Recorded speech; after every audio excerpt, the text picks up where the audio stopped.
Hi, I'm Dustin Saldarriaga, an immigration lawyer with Scott Legal PC in New York City.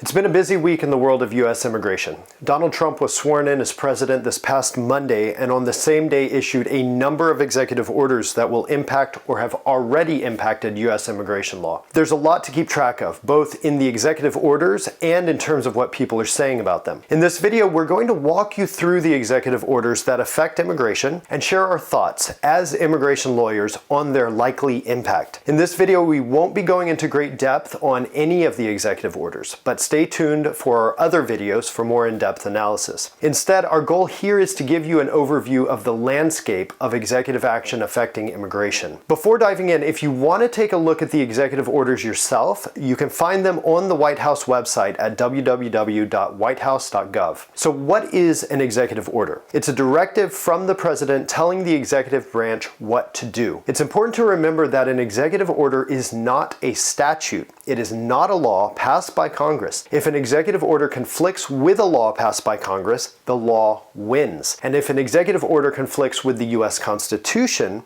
the U.S. Constitution wins. Now, a judge might need to decide whether an executive order is in conflict with a law or the Constitution, which can take time.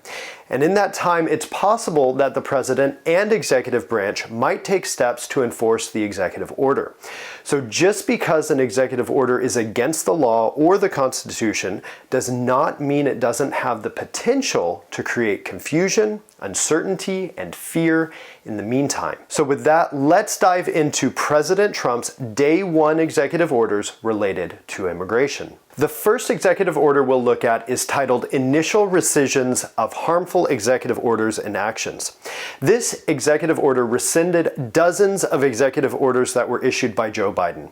Those orders had to do with sanctuary cities, private prisons, family reunification, border security, and many other aspects of immigration policy. Other Day 1 executive orders that we'll talk about built on several of these aspects, but here are a few takeaways from this order. First, the enforcement priorities of the Department of Homeland Security, or DHS, will include the deportation of non-citizens, a focus on sanctuary cities, and the use of local law enforcement for the enforcement of immigration laws. Second, the Department of Justice can renew contracts with private prison companies, expanding the facilities that can be used for detention. The executive order is also a step toward ending the Central American Minors Program, the Family Reunification Parole Program, which reunites families that were separated under Trump's first administration, and expanding expedited removal.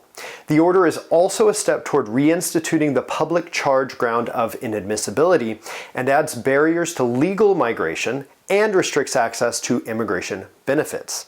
It also removed the government's focus on attracting and retaining foreign artificial intelligence and STEM talent. One of the executive orders that directly builds on the rescission of past executive orders is the executive order protecting the American people against invasion. It directs the Department of Homeland Security to focus its enforcement priorities on illegal entry, unlawful presence in the U.S., and those with orders of removal. The order also expands the use of expedited removal to the extent allowed by law. It also requires that DHS detain everyone who is apprehended for violating immigration law pending the outcome of their removal proceedings.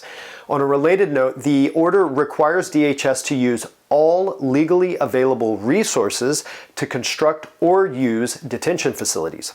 The order creates a Homeland Security task force in each state to coordinate enforcement efforts between federal and local authorities.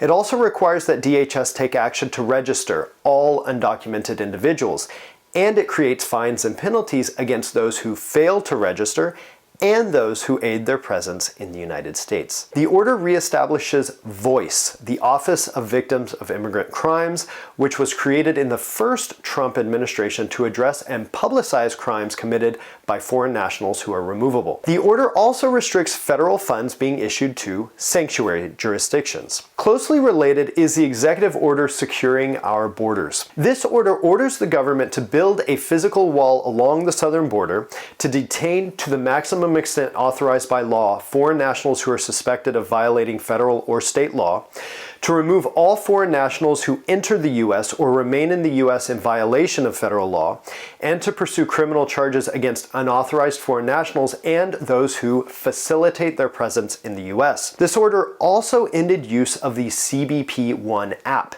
which had an immediate impact on those who had used the app to schedule interviews.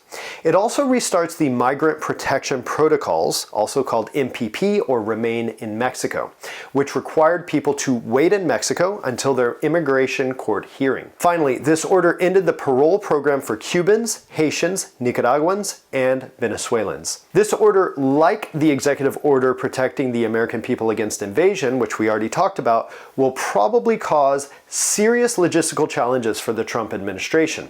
For example, by requiring detention, the government will need to seek increased funding and significantly expand detention spaces. Also, the Remain in Mexico policy caused a humanitarian crisis when Trump enacted it in his first term, and it requires agreement with the Mexican government, which has not been secured. A proclamation guaranteeing the state's protection against invasion. This executive action declared a national emergency and suspended asylum processing at the southern border.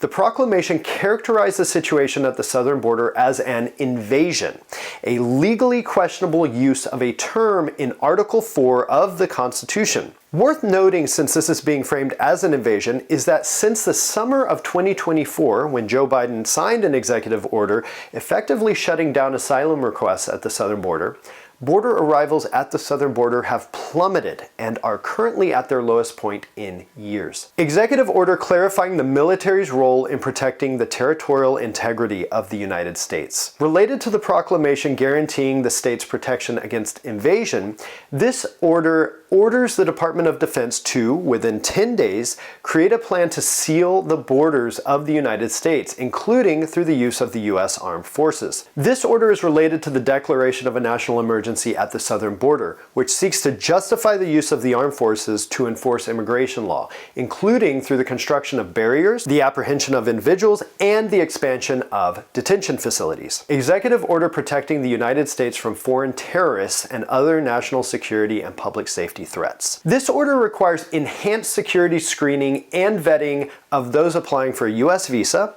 entry into the U.S., or immigration benefits. Specifically, the order requires that those individuals be vetted and screened to the maximum degree possible. This order will almost certainly lead to additional questions, delays, and restrictions for those seeking a visa, benefits, or entry into the U.S., including possibly increased use of administrative processing in the visa process and delays for employers seeking to employ foreign nationals. This order also seems to be preparing for travel bans, similar to the Muslim ban from Trump's first term. The order states that within 60 days, the government will identify nations that should be subject to travel bans. The America First Trade Policy Memo and Executive Order. Among other things, this executive action orders the Department of Homeland Security to review unlawful migration from Canada, Mexico, and China. The review will likely lead to increased measures that could impact those applying for employer-sponsored visas. This could have a direct impact on the requirements for visas available to nationals of Canada and Mexico, including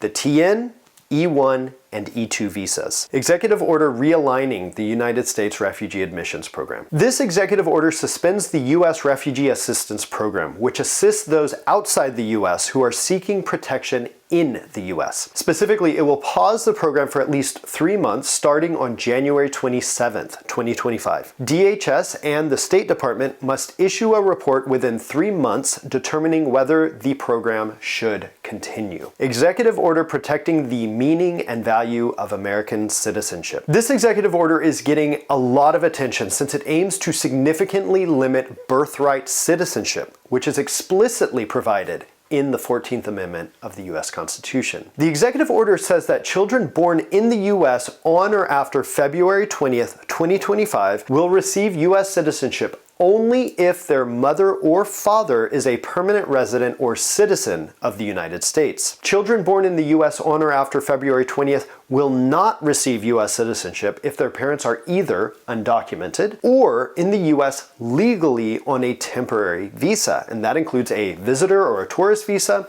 a student visa, or a temporary work visa like an H-1B, L-1, O-1, E2, TN, etc. The order also defines mother and father as the biological mother and father, which could exclude from U.S. citizenship those born in the U.S. to same-sex couples or through artificial reproductive technologies. Also, the executive order ordered agencies not to issue documentation of U.S. citizenship to these children starting on February 20th, 2025. This order has already been challenged in court and seems very unlikely to be upheld since it clearly violates the 14th Amendment to the U.S. Constitution. Thank you for joining us. Stay tuned for more videos on U.S. immigration law and changes under the Trump administration.